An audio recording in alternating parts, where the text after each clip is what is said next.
Alright, I'm going to do a quick tutorial on Lena Hughes banjo style. I posted a Tune of the Week on Banjo Hangout detailing the way she does backup to fiddlers. And this is a really great way to back up a fiddler playing a hornpipe or a reel or something really notey where you may not be able to flush out a clawhammer arrangement. So all the details are there. I just wanted to get a visual and kind of slow down what I think she's doing on the playing. So I'm in standard C tuning, but even though I don't have a capo on, I'm tuned up to D. So in standard C, it would be G. I'm not going to play the notes because these are up a step. But G, C, G, B, D. And I call it single C sometimes. It's that classic banjo tuning. And I have it tuned up to D, which she does a lot in videos. But you could also just put a capo on the 2nd fret to play along with this tutorial. Just show the rhythm she uses. I'm going to just make a C chord here, and you can look up banjo chords in this tuning. But basically, ring finger on the 2nd fret of the 1st string, and index finger on 2nd string of the 1st fret, and then just strum through. So the basic rhythm is,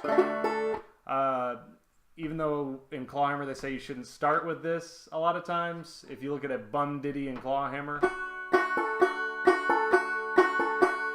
bum diddy, bum diddy, this is going to be that same pattern but with thumb, thumb, index. So I'm going to play this real slow, but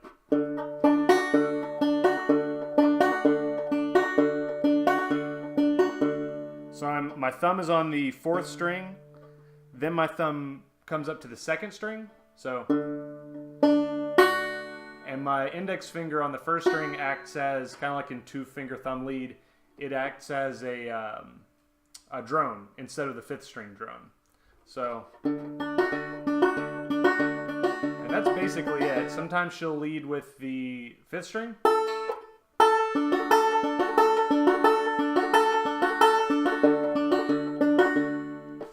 Time kind of close, but bum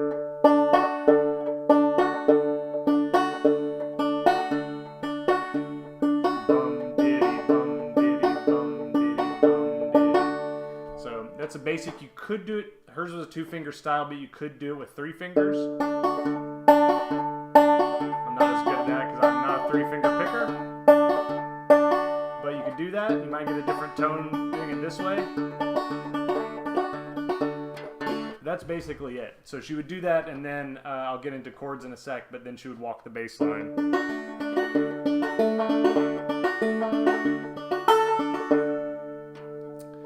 The thing she would do to really accent it and add a little syncopation is she would do a pinch where the rhythm instead of bum diddy was just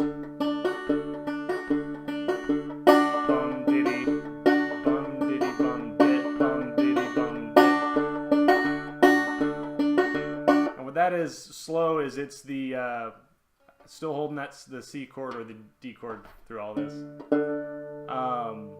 Your thumb on the 4th string, then up to the 2nd string to the bum diddy, and then for the 2nd part of this lick or whatever you want to call it, it's the 4th string on the thumb, and then a pinch with your thumb on the 2nd string and your index on the 1st string. So.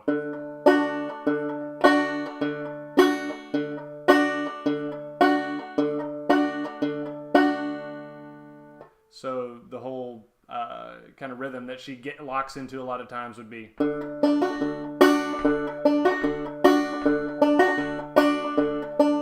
you kind of get that kind of bluegrassy kind of 3 against 2 thing with that offbeat index note.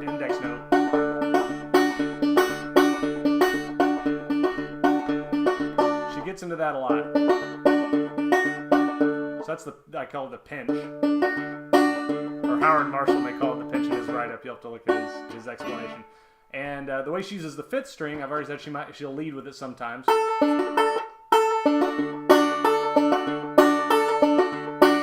But as she's going through her bass runs, she'll sometimes just randomly hit it. It kind of peppers it in.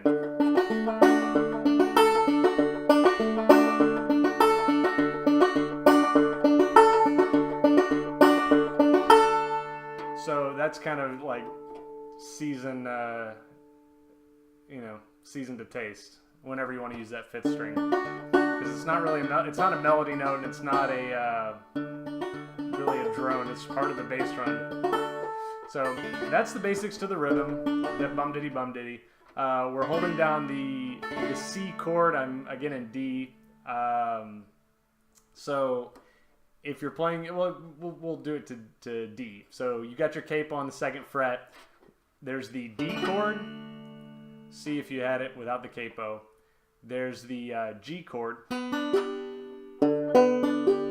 which would be F if you didn't have the capo on. And then there's the A chord, which for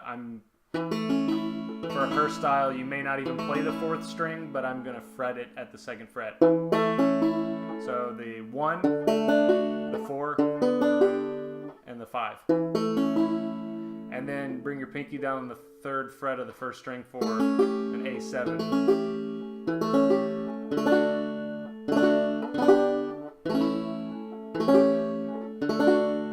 So those are the chords she would use in D. D, G, A, A7.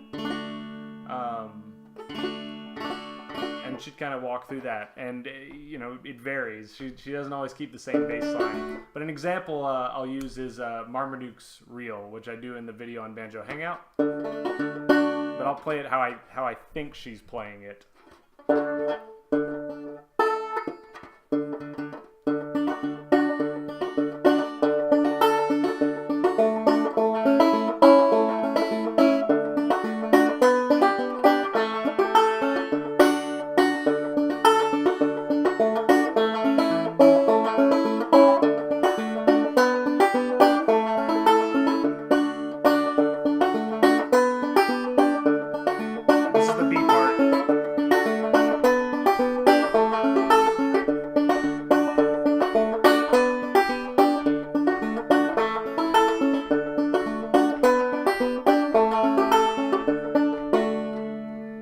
So that's so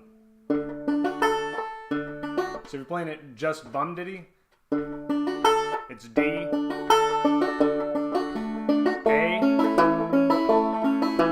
D, G, A, and on that A, she lifts her hand off a lot of time, but I like to fret that. You can get a bass note on the 4th string if your finger's on the 2nd fret of the 4th string. The B part is D, G, D, A, D, G, A7. You're mostly going to hear the A7 because of that index note.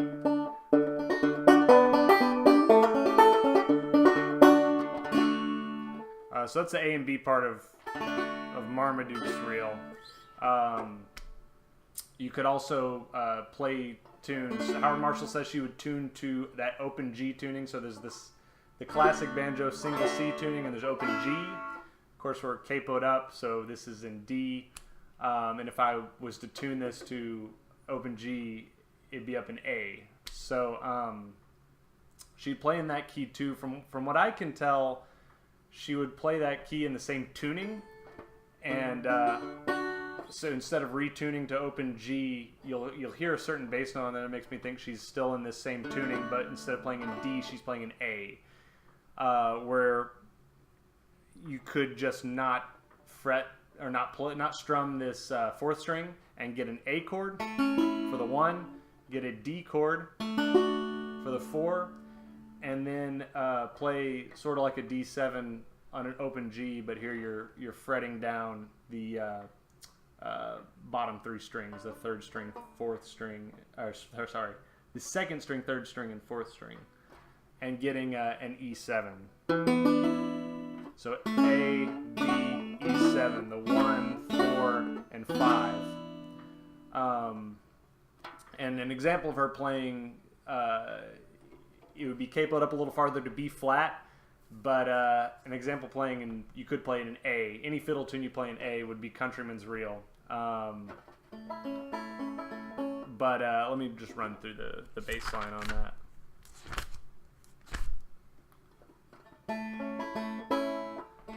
it's in B flat, but I'm just gonna say it's an A.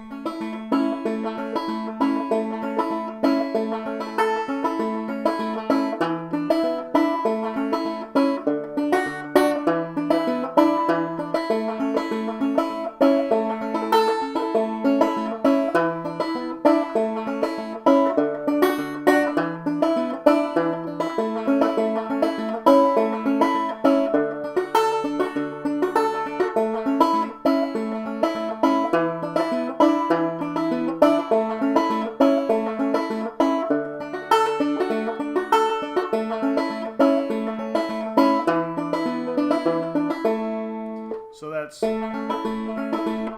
kind of go through it a little slower. It'd be A, it'd be the 1, and the 1, and that's the 5th. So it'd be E7 here. 1, 4, 5, 1, 1. That's the 4. 1, 5.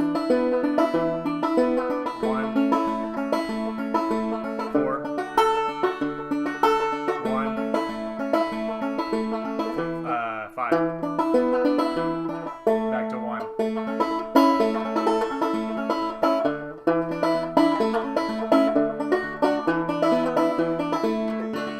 So that's Countryman's Reel. So Marmadukes and Countryman's are good examples to me of her playing all in this single C tuning, capoed up to play in the key of D and the key of A, or capo a little farther for the key of B flat. And I suppose you could capo up and play in F if there's an F fiddle tune. So it's also good for weirdo fiddle tunes, which don't get a lot of play in an old time jam, because in clawhammer you got to make more drastic action to get to those keys. So it's pretty versatile that she can play different keys out of this tuning. That's the basics of it. I wanted to talk about some advanced stuff real quick, if you want to call it advanced. I did it a little bit when I was playing Marmadukes just by habit, but a lot of times at the end of a measure, she'll kind of lay back a little bit and just do pinches. So on the Marmaduke, I'm trying to remember how that goes. On Marmaduke, she'll end the measure with, it'll go. Let me try it again.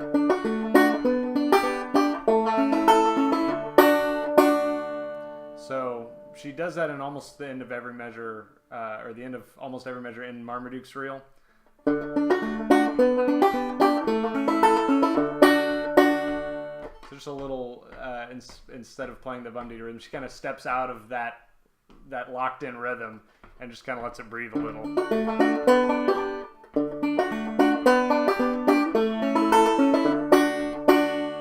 Similarly on Jubilo, which is a really good, like, dirty sounding old recording, and it may be pitched a little fast, where maybe it's faster than it should be, but at the end of the measure on that, she goes, does kind of a,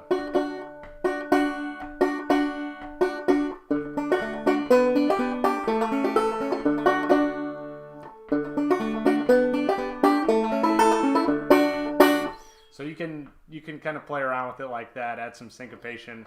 Another thing I think she does, it's hard to tell in some of these recordings, especially when they have a guitar player playing, but I think she does some little rolls, which instead of playing that pinch,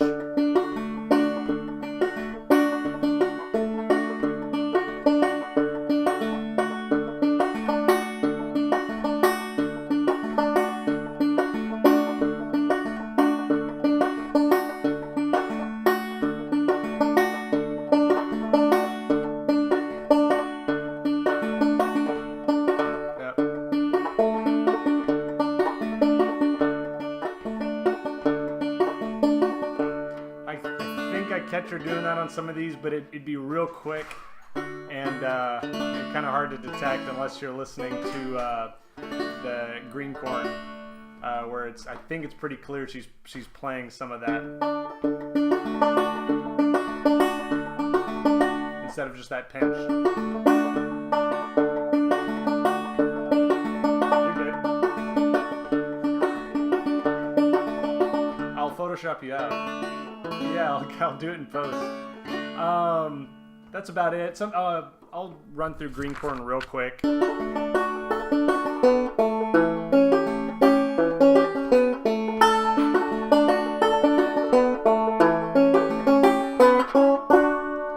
So there's those little rolls in there.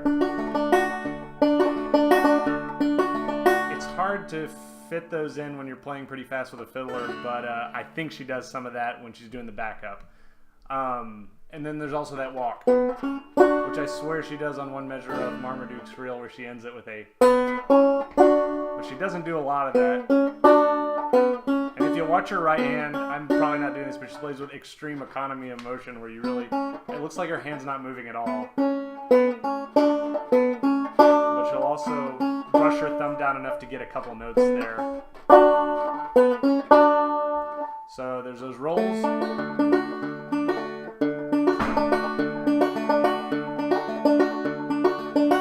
That walk, which I think you could easily add, even though that's more of her parlor banjo stuff. I think you could add that to the fiddle backup.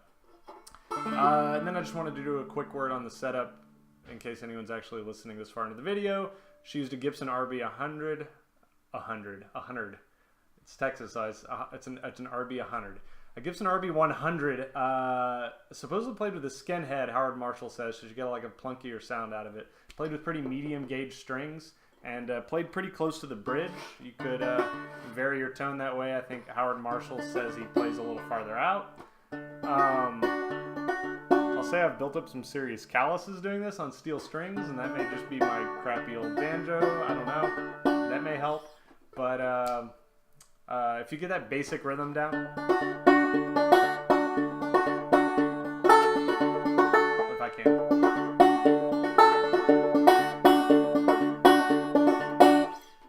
It's a great accent for fiddle playing, especially if you want to step out of that everyone's playing clawhammer mode in the jam. So it's a good way to vary up your playing. Thank you, Lena Hughes, and good night.